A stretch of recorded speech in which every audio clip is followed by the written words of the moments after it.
বেগুন দিয়ে পাবদা মাছের ঝোল এভাবে বানালে সবাই আঙুল চেটে খাবে।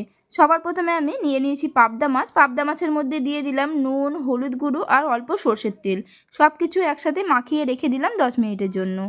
মিক্সিং জারের মধ্যে দিয়ে দিলাম আদা, গোটা জিরে আর অল্প জল। একটা মিহি পেস্ট বানিয়ে নিলাম। কড়াইতে সর্ষের তেল দিয়ে তেলটা গরম হলে একে একে মাছগুলোকে দিয়ে ঢাকনা আটকে হতে দিলাম 5 মিনিট। 5 মিনিট পর ঢাকনা খুলে মাছগুলোর এক পিঠ উল্টে দিয়ে আবারও ঢাকনা আটকে হতে দেবো 5 মিনিটের জন্য।